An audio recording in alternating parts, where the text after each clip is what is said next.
Hello and welcome to the Focus Weekly session, whereby we are going to take up important topics from geography, environment, and disaster management section, which have appeared in The Hindu, Business Line, Indian Express, as well as Down to Earth magazines in the last week. So the topic list is displayed on your screen. First, we will be covering the topic polar vortex, one of the most complicated meteorological phenomena and most difficult topics when it comes to UPSC climatology. So we shall be discussing polar vortex with the help of three practice questions also from prelims as well as from the mains perspective. The next topic which we are going to discover is in relation to the recently released global water monitoring report and its connection with its important conclusions in relation to the climate change and its impact on water cycle. So we shall be discussing water cycle as a whole also from the prelims perspective again. Next topic we are going to take up in relation to the important protected areas. For example, here we are going to take up Hollongapar Gibbon Wildlife Sanctuary located in Assam.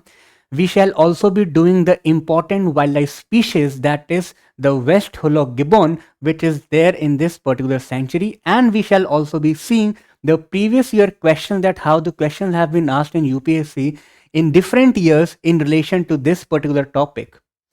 The next topic we shall be doing is in elaborated manner. The topic is river interlinking project, which is there in news, and we shall be discussing this topic from the mains perspective. So we shall be covering all the important dimensions. So this will be a slightly lengthy topic, but I am sure that every aspect and every dimension will be covered for this topic. And this topic is important because UPSC already in 2020 has asked the question in relation to the river interlinking.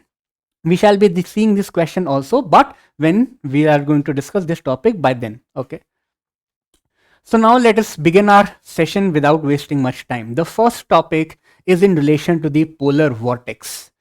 Now, as soon as we hear the word polar vortex, as I have already mentioned, that this is one of the most complicated and complex phenomena when it comes to meteorology. The reason being that the polar vortex phenomena is associated with the tropospheric layers, tropopause layers, stratospheric layers, and sometimes it also goes up to mesosphere. So because this phenomena is taking place in the upper atmosphere and its impact we are feeling on in the lower atmosphere, that is on the Earth's surface, so a lot of things are involved in this particular thing, and hence it becomes one of the complicated topics. This topic is in news because of the recent chilled cold waves which are there in North American region because of the weakening of the polar vortex. So that is why in this session we shall be discussing what is polar vortex, what do we mean by weakening and strengthening of polar vortex, what is polar jet stream and what is the relationship. We shall be discussing the positive and negative phases of the Arctic oscillations. Okay, so we shall be covering all these topics. This topic from the examinations perspective is relevant for the prelims as well as for the mains. In prelims, there can be key facts related MCQ on polar vortex, which we will do now also. After this particular topic, we shall be discussing three practice questions in MCQ format. In the mains, this topic is important because in GS paper 1, in physical geography, UPSC has mentioned this particular thing, that salient features of world physical geography and the geophysical phenomena. Because UPSC has already asked question in relation to mantle plumes, water mass, air mass, ocean currents. So in this line, this geographical phenomena is also important. Okay. So let us start with our discussion that what do we mean by polar vortex. Okay. Now polar vortex, if I have to just let's say define that, what do we mean by polar vortex? So polar vortex is basically a low pressure region. Okay. Now this is important. Why? Because there can be a confusion in your mind. From this very word, that is polar vortex, we are getting the feeling that this wind circulation is developed primarily over the polar areas, North Pole as well as South Pole. In both the poles, you have the polar vortex. The first question which should come to your mind by this particular word, this definition is that if this wind circulation is getting developed over the polar area, and polar areas are known to have very cold winds, very low temperature. Because of this low temperature, we know that polar areas are what? They are high pressure areas. So if polar areas are high pressure areas, then why are we saying that polar vortex is a low pressure region? And this definition further gets complicated when we completed that they are the low pressure region having cold waves. So air is cold, that is true, but still we are having what? We are having a low pressure region. So what is the answer of this dichotomy? The answer lies in the fact that this polar vortex is basically an upper atmospheric phenomena. Okay, this is an upper atmospheric phenomena. So that means when we say that the polar areas are high pressure areas, we say it in the respect of the earth's surface, that on the earth's surface the polar latitudes will be having high pressure, right? And that is within the troposphere on the earth's surface. When we talk about polar vortex, it is upper atmospheric phenomena. This polar vortex gets developed in layers like tropopause, stratosphere, and sometimes they can also go up to mesosphere, right? Stratosphere is a dominant atmospheric layer in which you find the development of polar vortex. Now the question again rises that, okay, we agree that the dichotomy is resolved by this answer, that because this is an upper atmospheric phenomena, not a surface phenomena, so that's why there is no high pressure in the upper atmosphere. But still the question is the basic question, that how does this polar vortex get developed? Okay, so to understand this particular thing, we shall look at a cross section of the wind circulations which take place between the higher latitude, that is the polar latitudes, and the middle latitudes. Okay, so let's say here you are having the mid latitude region. We all know that mid latitude areas are known to have low pressure areas. Okay, because they are mid latitudinal regions, so they are low pressure areas on the earth's surface.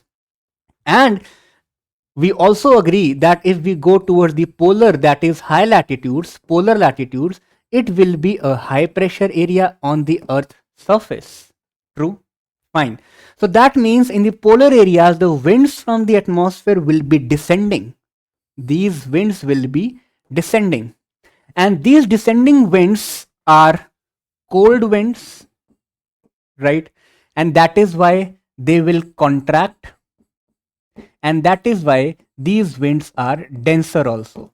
Because of the high density of these winds, the winds will sink in the polar surface, polar regions on the earth's surface.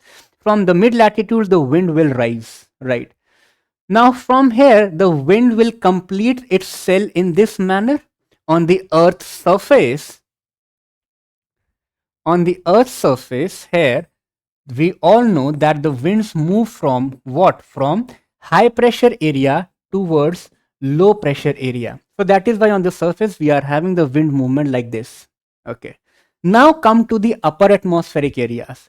If from mid latitudes, the low pressure region, the winds are rising, so in the upper atmosphere, it is creating a relatively high pressure over here and relatively low pressure over here in the upper atmosphere. Okay, so when the winds in the upper atmosphere again are moving from high pressure to the low pressure in the upper atmosphere, and here the winds are getting down, so you can understand it in a manner that as soon as the winds are reaching this point, they are getting down, so here a relative void is created, and this void will be a low pressure region, and that is why this void will be continuously sucking up the winds from this region. So winds will continuously move towards this, it will go down, continuously void will be created, and continuous suction of the wind will be towards this particular direction.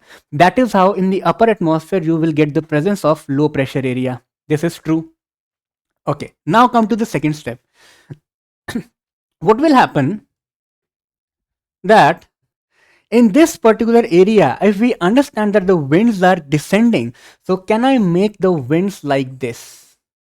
Okay, the winds are getting down. Fine. And they are contracting. So they are moving like this. This will be their cross section. From higher or larger area, they are contracting and they are coming to a lower surface area, and that is why they are creating high pressure region. This all we know. Okay. Now I will magnify this particular section with the help of another diagram. Okay. Now what happens is, in the upper atmosphere, you have the cold air mass. Okay. You have the cold air mass which circulates in the northern hemisphere in anti-clockwise direction. Why? What is the reason for this? Again, come to this particular thing.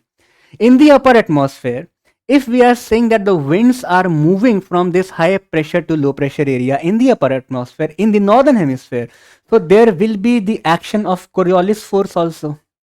Fine. So Coriolis force in the northern hemisphere deflects the wind towards right direction. So if the winds are moving like this, so Coriolis force in the upper atmosphere to this winds will deflect this particular wind towards the right, like this. This is true. If the winds start moving like this into the board, now imagine this thing in 3D. So now the winds are moving into the board and they are encircling like this in this particular direction. Okay. So if I move, face towards the board, winds are encircling in this particular direction. And this direction in the northern hemisphere is what? Anti-clockwise. Right? So that is why.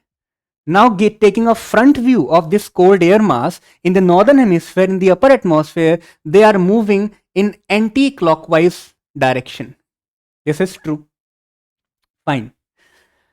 Second important thing is the presence of the polar night jet stream.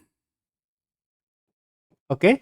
So this is the presence of polar jet stream. Now there is a confusion in aspirants' mind that these polar jet streams and this polar vortex, this is a polar vortex, they are located at same height. No, they are not. Okay. Polar jet streams are located in the upper layer of troposphere or some portion of tropopause. So their height would be around 15, 14, 16 kilometers. Fine. So polar jet stream, if you are moving up, first you will encounter polar jet stream. When you will move further up, then you will encounter this rotating cold air mass. But the presence of this polar jet stream basically acts like a wall. Okay. They act like a binding wall which do not allow this cold air mass to come outside it. Okay, so imagine this particular system like there is a wind which is rotating and this wind is bordered by another wind system which is a jet stream. As far as this jet stream is stronger, that means the wall is stronger. Till then, this cold air mass will not come down. It will be stable air mass. So that is why we say that whenever the polar jet streams are stronger, we get this stable polar vortex. Okay. So there is a stable situation.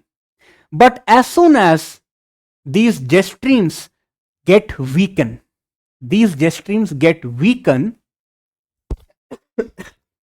the loops of these jet streams will get developed.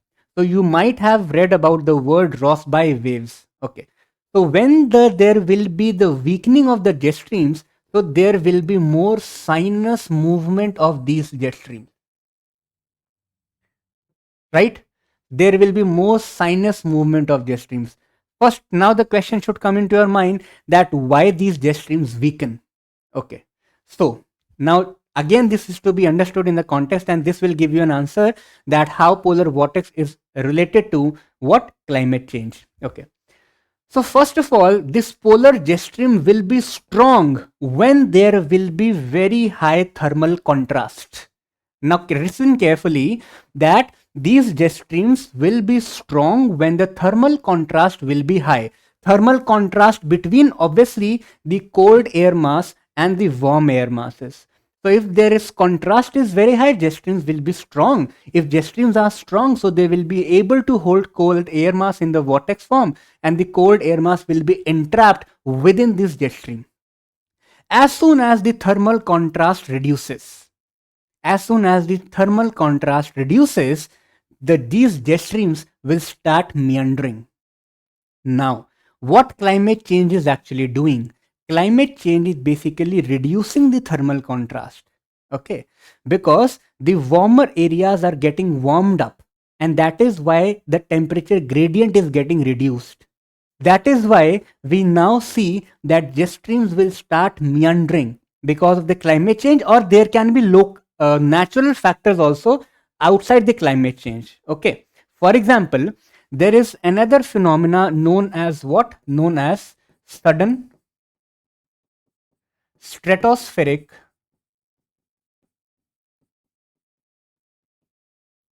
warming. Okay, so we are not discussing this concept in detail in today's session, but to understand that how it impacts polar vortex, we shall be discussing it in this particular context only.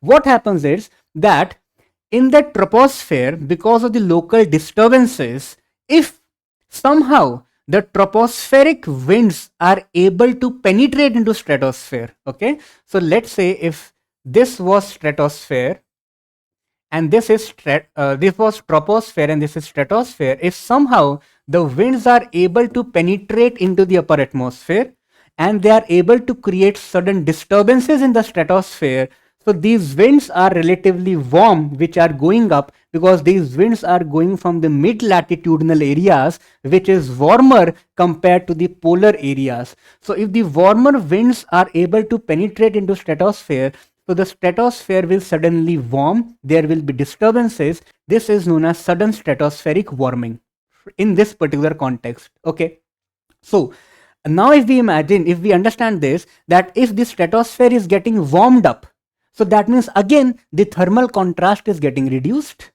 because stratosphere is warming up.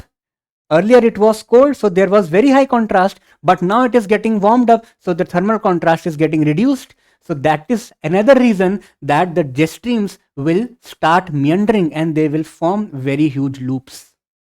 Right? Now what will happen? That, yeah.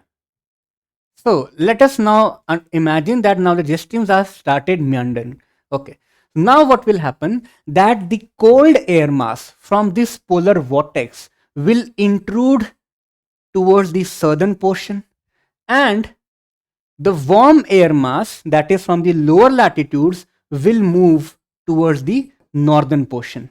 Okay, so because let's say this was a mid latitude areas and this is obviously the polar areas. So now what is happening is that when the jet streams are getting weakened up, so obviously they are not able to contain the cold air mass within this vortex, right? Because now the wall is weakening up. Okay, so if the wall is weakening down, then what will happen? The cold air from this will move towards the warmer areas, and the warm areas from mid latitudes will move towards the polar areas. So this can lead to what? This can lead to Arctic warming, right? Arctic warming, and here it can lead to mid latitude cooling. So that is why now when we talk about the North America as such, because North America is lying in the tropical and mid latitudinal areas, so the mid latitudinal areas, the northern portion of the US basically will experience the penetration of these cold waves. And hence the reason that why US is experiencing one of the most chilled cold waves, cold weather phenomena recently. Have you understood this particular thing?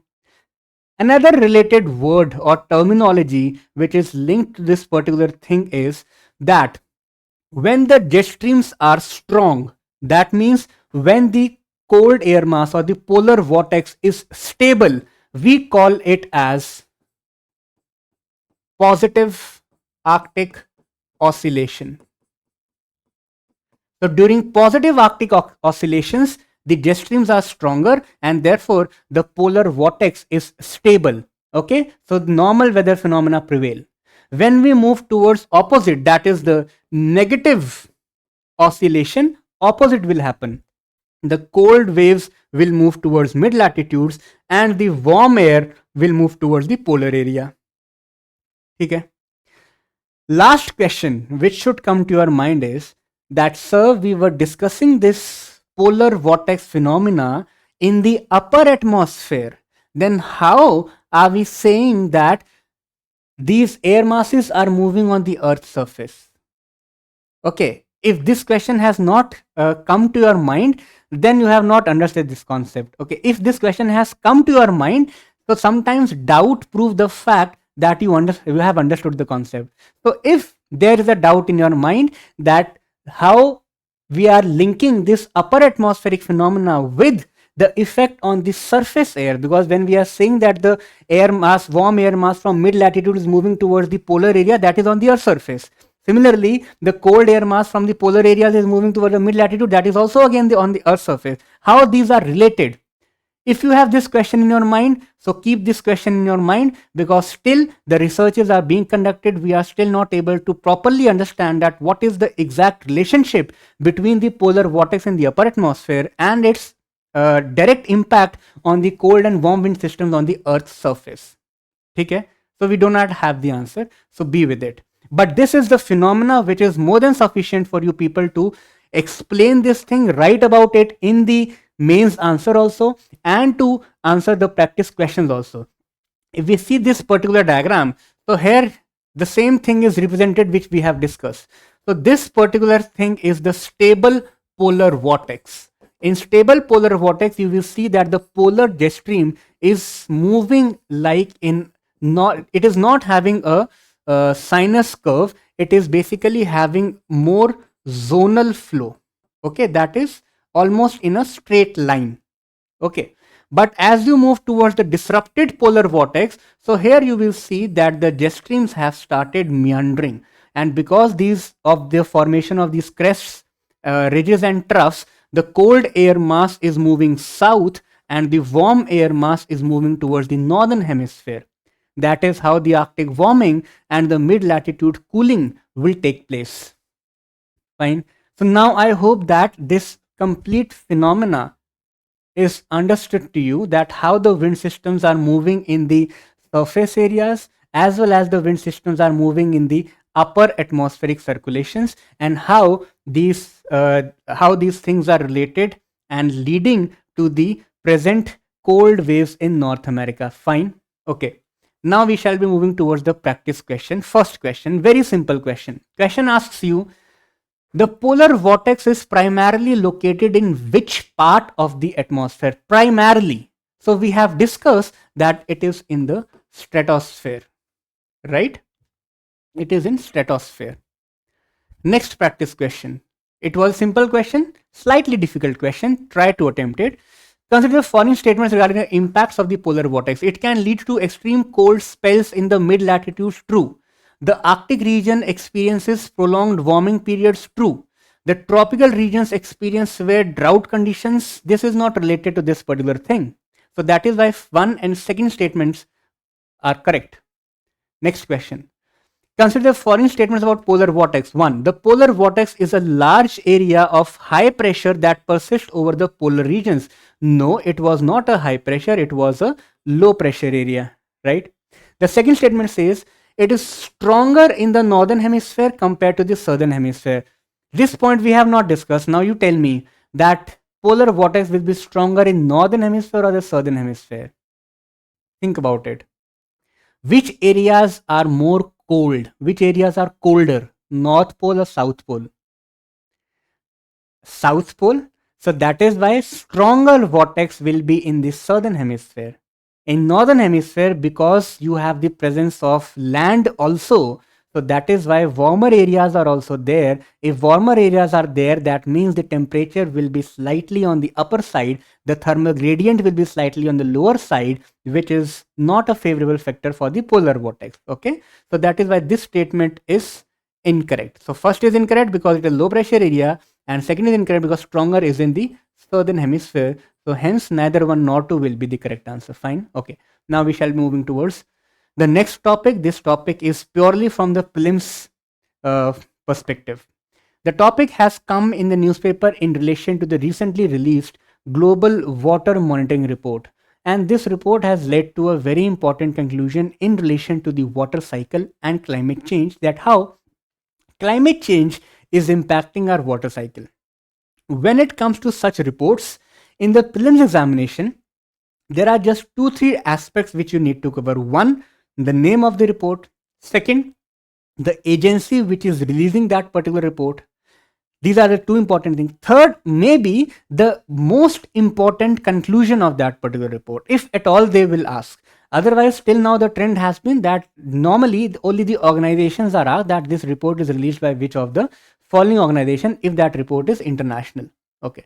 So first of all, this is not a government report. This report is released by independent consortium of researchers from universities and organizations across various countries. Okay, so it is not related to some UN or some international body as such, the government body or multilateral body. No, it is an independent report published by. Second thing is that it says for the report is in relation to the water cycle. Now we all know the basics of water cycle, that if we have to summarize the concept of water cycle, so basically the amount of water remains same, it just changes its source. Okay, so for example, from the clouds the precipitation is taking place, the water is coming down, that water is forming the part of river, and some water is going underground forming the part of groundwater. Then the surface water and groundwater both are following a stable the regional slope, and they are moving towards sea or oceans. The rivers will drain into sea, the groundwater can also enter into sea. From these seas and oceans there will be evaporation which will lead to condensation, and again a cloud formation will be there. From this cloud again there will be precipitation, again there will be precipitation on land, precipitation on oceans. Evaporation will take place from sea, ocean, lakes, ponds, and also from the tree leaves, plant leaves, which we call transpiration, right? So basically what is happening is the water remains same, which just follows the cyclic path between the surface as well as the atmosphere, right?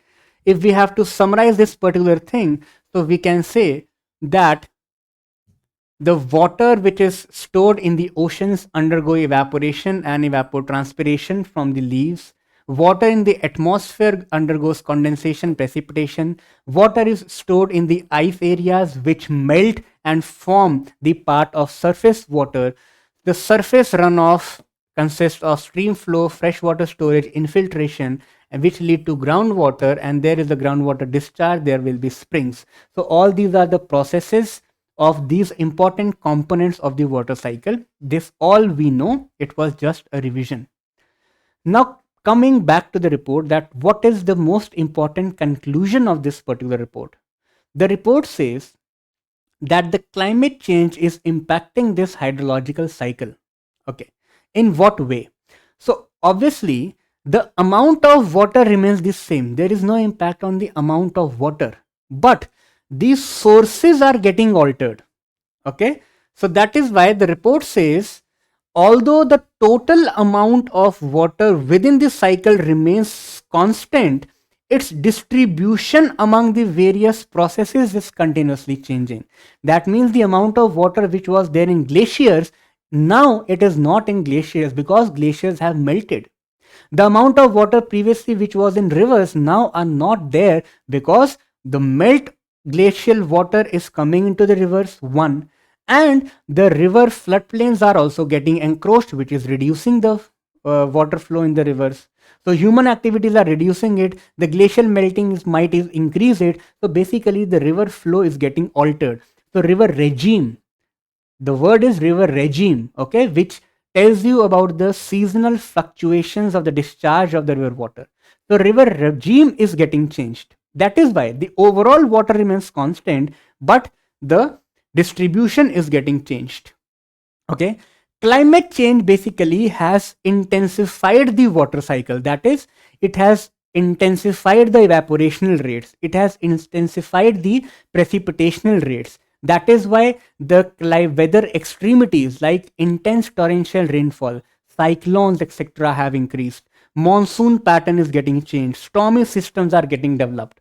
Okay, so all this is related to water cycle and climate change, about what the Global Water Monitoring Report 2024 has said. Okay, so this was a very small and brief topic from the prelims perspective. Now coming to the third topic. This topic is in relation to the protected areas. Okay, now we know that in UPSC prelims examination we have seen that protected areas like national parks, wildlife sanctuaries, etc. are very important. One of the favorite areas of UPSC when it comes to the protected areas as well as protected species. Okay, so in this topic we are going to deal with both the aspects. First, we will be discussing certain key facts in relation to this specific protected area, and then key facts related to the Western Hillock Gibbon, because this is the only site which is known for its protection. So first of all, if we see the location of this particular sanctuary, it is located in Assam, state of Assam, towards the southern bank of river Brahmaputra. Okay, so remember this thing, Kaziranga National Park. So can you have a quick guess that what is the relationship when it comes to location between Kaziranga National Park and the Hillock Gibbon Sanctuary? If yes, just let me know in the comment section. Okay. Now this is also located in the southern bank of Brahmaputra river in the state of Assam. Right. So this particular wildlife sanctuary has the presence of evergreen forests. Yes. It also has the presence of semi evergreen forests. True. And it also has the presence of mixed deciduous forests. Okay. So this is the type of forests over there. When it comes to the fauna, so this particular wildlife sanctuary is most important for two species. One is it contains India's only gibbons, the Hollongapar gibbons, and more specifically the western Hollongapar gibbon, only area. And second, it is also known for the protection of the northeastern India's only nocturnal primate known as Bengal slow loris. Both these species are important, but yes, Hillock Gibbon is the more important species in this regard. But do not forget this name also. Bengal slow loris is also there in this particular protected area. Then along with this, obviously there are other species also. You will get the stump-tailed macaque, you will get Indian elephants, leopards, tiger, jungle cats, boars, civets, etc. Okay. When it comes to fauna, this is the most important tree because it occupies the uppermost canopy of the forest.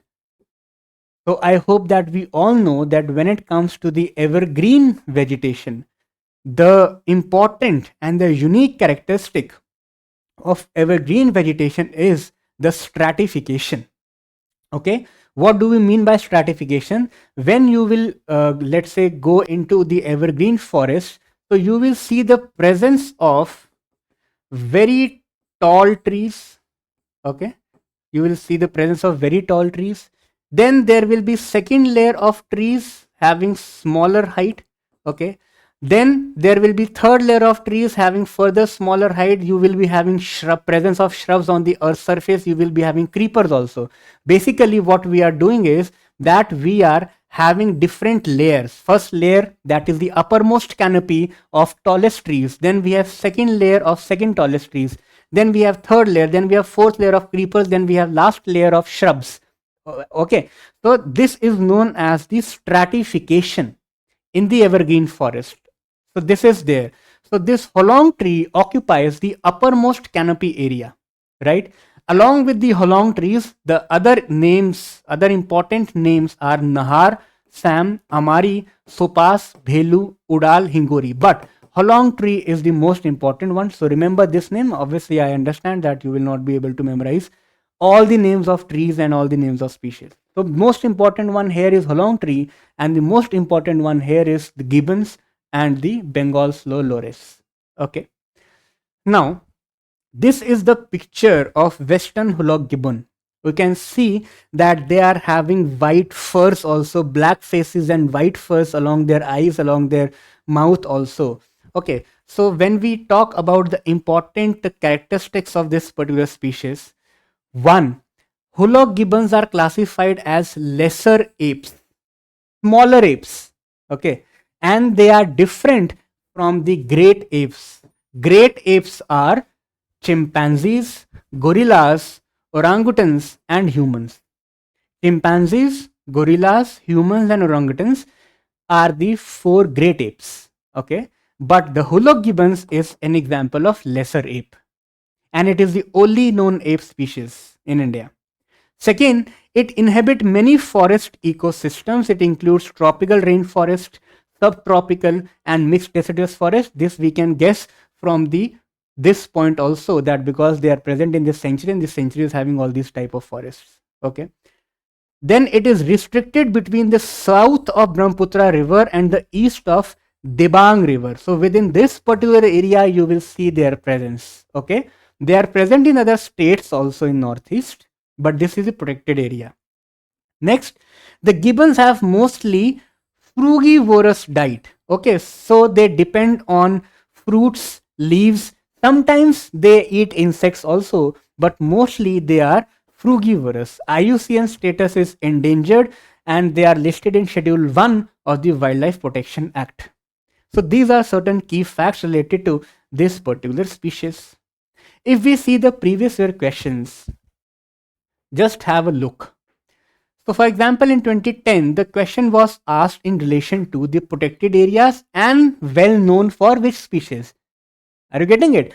So that is how you draw the trend, that how the questions have been asked from this particular section. And here also the Hullock gibbon was written, but it was located in Kerala Iraviculum. So obviously this has to be incorrect. The other two are correct. Okay. So that means the protected areas and its most important species is one format of the question. Second, among the following, which one is not an ape? So we know that gibbon is an ape, gorilla is an ape, orangutan is an ape, langur is not an ape. So therefore C will be the answer. So that is how UPSC asked the question. You will find ample questions in relation to the protected areas and wildlife species.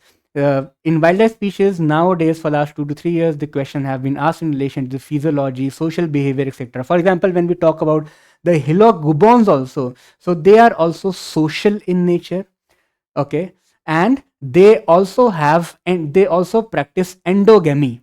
So this is also a unique characteristics about the Hullock gibbon, right? Yeah.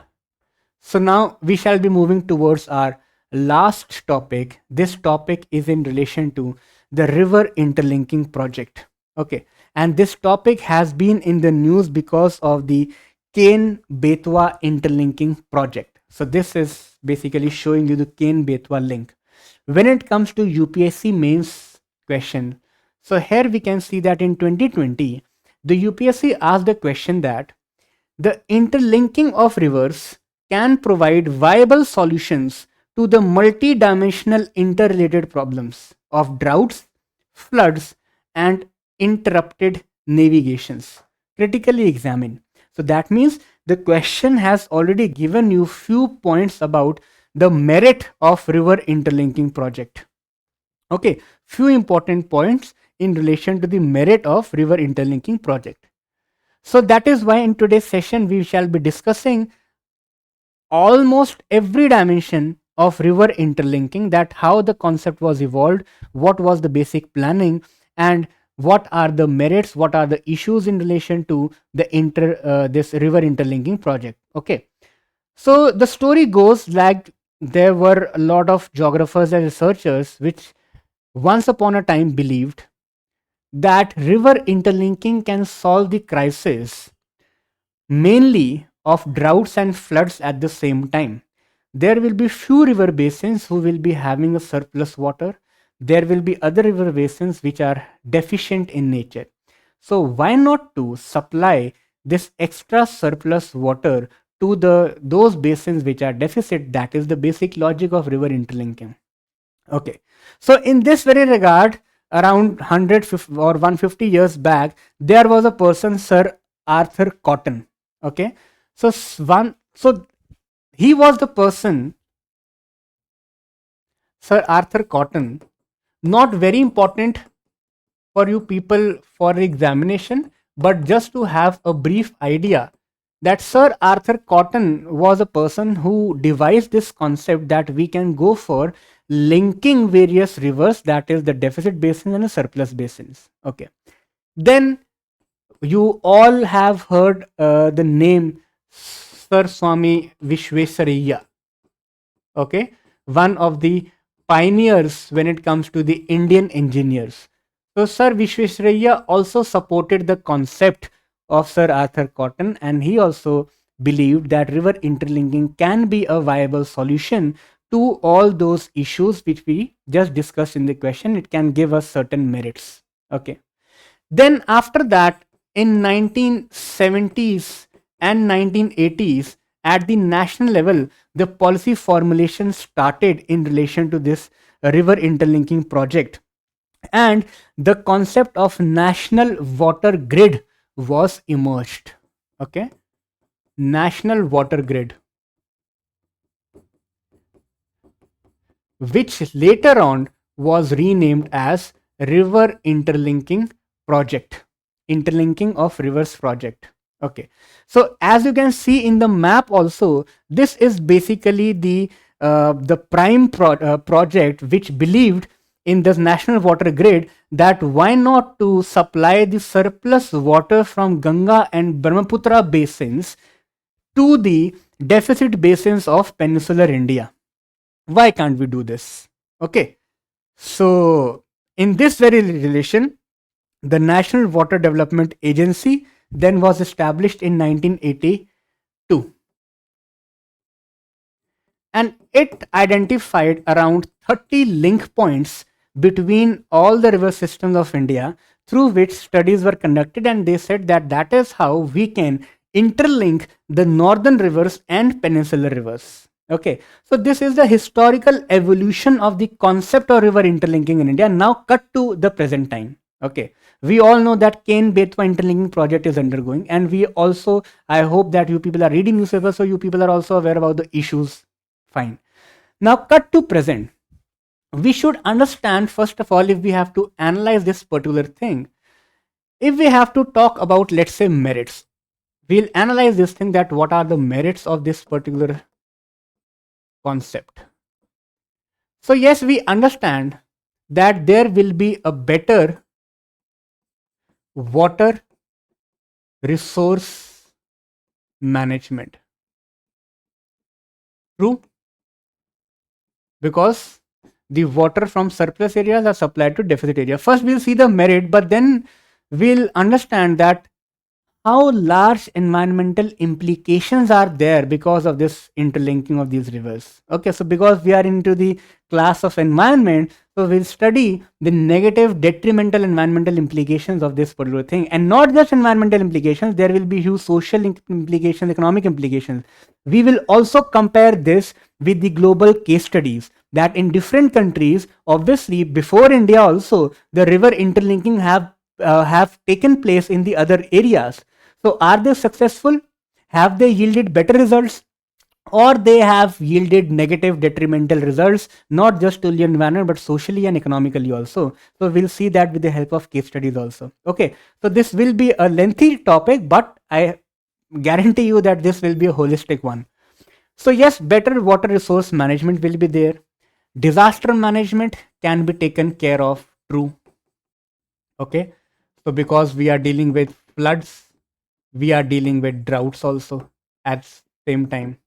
Then drinking water can be supplied to the areas. For example, if we are talking about the Ken Betwa interlinking project, so obviously Bundelkhand region is a water deficit area which faces the problem of drinking water, and also which faces the problem of irrigation.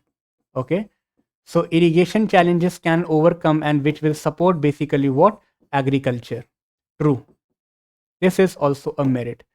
Then we can also understand that because we are increasing the river flow in the water deficit area, we are managing the volume of water. So that means we can also support the inland navigation also. right? Inland navigation, right? If we are taking care of agriculture, if we are taking care of drinking water, so in a way we can also create employment opportunities during the construction of the canals also, because canals will be built to supply the water from surplus to deficit area. So during the construction of these mega projects also there will be employment generation. So these are certain merits, but the most important merit, or we can say the most important argument of river interlinking, is that basically you are supplying surplus water to deficit area. Very true. Now come to the negative implications, and I found this article, a very good article, who was written by a retired ISC professor in the Hindu newspaper. And first of all, he challenged this particular argument directly, that when you say that the basic logic of this entire project is what? That you will supply the surplus water to the deficit water. So, from the environmental perspective, do we believe that there is any extra free surplus water available in any basin? So now let us discuss about the criticisms in this very relevant. Okay. So first of all, the professor said, and this point is very true, he said that there is no free surplus water of any basin. Okay. Because the river water is carrying sediments with it. Right? If the river water is carrying sediments with it, even when we talk about the floods, yes, flood is a disaster, but flood also with it brings fertile soil, right? So when we say that the water is surplus in any basin, we are basically trying to narrow down our perspective to look at the flow of river systems. Every drop in the river will count. If it is having a sediment, if even if there is a flood, even if there is surplus water and the flooded situations are taking place, that sediment is being deployed in the agricultural fields. So sediment supply has to ensure. Those sediments are responsible for the creation of deltas in the downstream areas. Those sediments are also responsible to affect the salinity levels, to affect the chemical compositions in the oceanic areas. These sediments and the thing which river water carry with itself is also responsible for the chemical composition of the river itself, which in turn will impact the aquatic life within the river. So how are you saying that there is some free extra surplus water which can be diverted? There is no water which is surplus in a basin. If there is a basin which is having excessive water in it, so that excessive water is supporting that complete basin, okay, in multiple ways, right? So that is why when we talk about the criticism, first of all is that a sediment alteration will take place. If sediment alteration is taking place, then obviously it is going to detrimentally impact agriculture. It will detrimentally impact the downstream landforms like deltas. It is going to impact the ocean chemistry, right? In this very line, obviously it is also going to impact the aquatic species.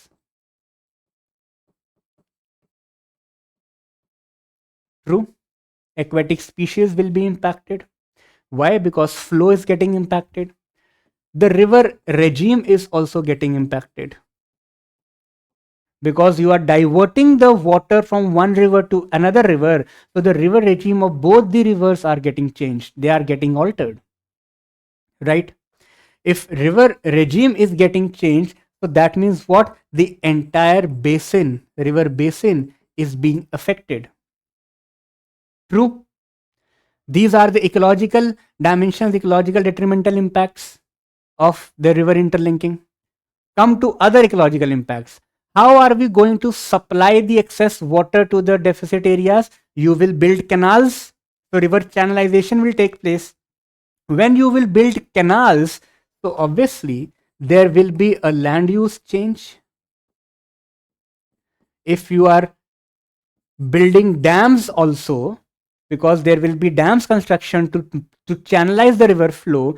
If you are making dams, if you are creating reservoirs, if you are creating canals, the land use is getting changed because deforestation will take place. If you are building canals, then there can be issues of seepage also. So there can be the issues of salinity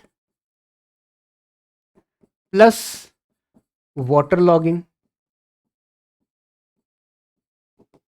So these environmental issues will also be there. Are you getting it? So these are the ecological detrimental impacts of river interlinking when it comes to such project. Along with this, there are other issues also. Now, think it from the economic perspective. Now, this particular issue is very capital intensive, right? Because you need to construct dams, reservoirs, canals. So you require a lot of money. It is very capital intensive. Then think it about from the perspective of energy. It is energy intensive also, because it might happen that the water which is to be supplied to the other areas, that other area, the destination area, might be at a higher elevation and this supply source is at a lower elevation. So water has to move anti-gravity. So you will be required to deploy the suction pumps which can suck the water, which can pull the water to the higher elevation, for which you will be using a lot of energy. So this is energy intensive also, right? Then think about from the political perspective. So we all are aware about the existing interstate river water disputes.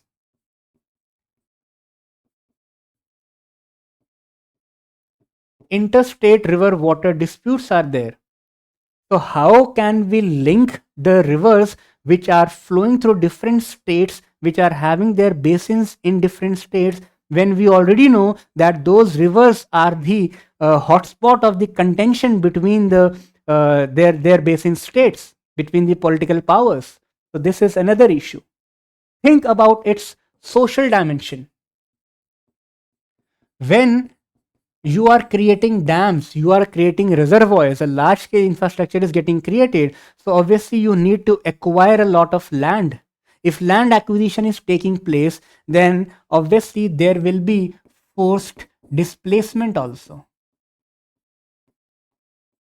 The rights of the indigenous people will be affected. The social capital of that region will be lost. You're getting it? So there are huge range of issues. Now the question rises that we have seen the merits of this particular project. We have seen the criticisms of this particular project. Now, if I ask you that to weigh between the pros and cons and what will be your final decision, what should be your final decision, so you tell me just in the comment section that what do you think that what should be done? Should we go ahead with these projects, or is there something other, some other things also which we can take care of? To support this thing also, let me give you some of the global examples which we can say as case studies or examples which you can quote in your answers or in your essays, okay, to support the argument. So there are few projects which have been taken place globally. For example, we all are aware about the drying up of Aral Sea, okay, the drying up of Aral Sea. The geographers, when studied that why this Aral Sea is getting dried up, and UPSC has also asked the question in relation to Aral Sea, the geographers said they came up with the conclusion that because of the policies of the Soviet Union at that point of time, a lot of river interlinking projects were taken, were completed in order to support irrigation and agriculture. And because then the rivers were not able to supply the water to the Aral Sea, which earlier they were doing, that is how the Aral Sea got dried up, and it has become one of the important case studies for the environmental human-induced disasters. And the main reason was the diversion of the river water for agriculture and irrigation. Right? Another example is Indus water, Indus Delta. So Indus Delta has also faced a lot of impoverishment. Why? Because of the British policies. Indus Delta has also faced a lot of issue because of the British policies, because British policies also diverted a lot of river water to support irrigation agriculture, which led to impoverishment of delta. Okay. The another example is the channelization of Kissimmee River in the state of Florida. Okay, so it also led to various detrimental impacts which we have discussed, and now they are again creating the funds, and they are now planning to revive the channel of river which already was existing. So now they are reviving that particular thing. So they are coming back. They are going back to revive the earlier channel of the river, and they are moving anti-river interlinking project now. So first they used a lot of money to interlink the river, and now they are using the money to restore their own channels, the original channel. Okay, so these are some of the global case studies also. But then the question rises, okay, we have seen all the criticisms, but there should be some solution also, na?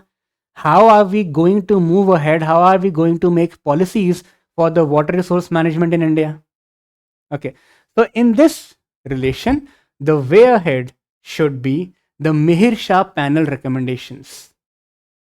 Okay,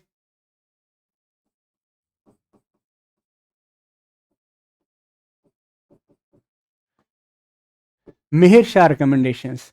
Mihir Shah recommendations talks about one, it talks about creation of the National Water Commission, right? Because Mihir Shah believes that when we talk about water as a whole, so there should be a one water approach. The water which is on the surface is there in the groundwater, and the surface water are the same thing.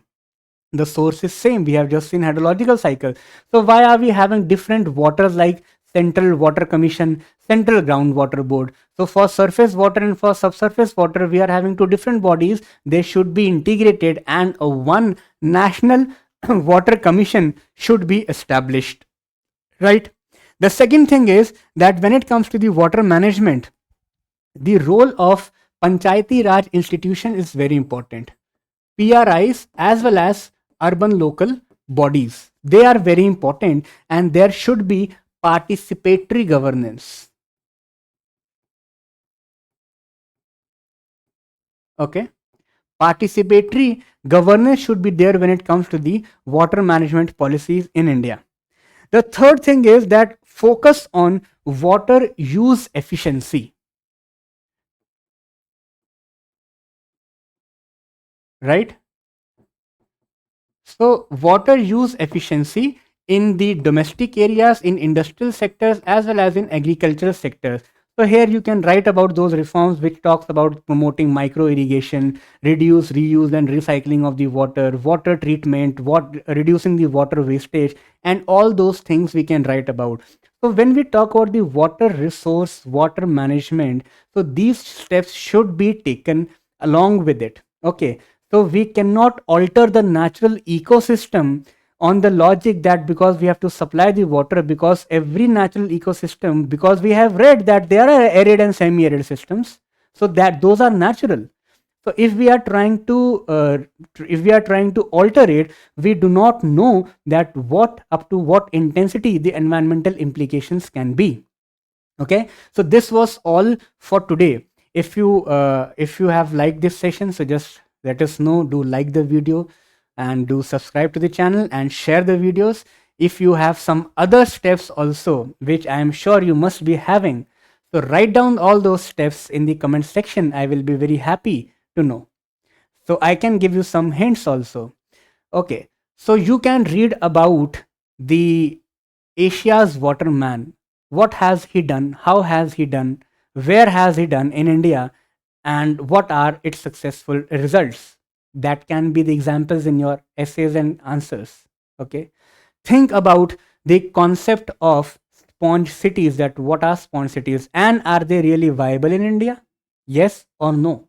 Okay. Think about urban forestry. Think about revival of paleo channel. Think about aquifer groundwater recharge, aquifer management. Think about spring shed management. Okay. So these are some of the words, some of the hints which I have given you. Just tell me in the comment section that what other steps can you suggest. Okay, so this was all from my side. All the very best and study hard.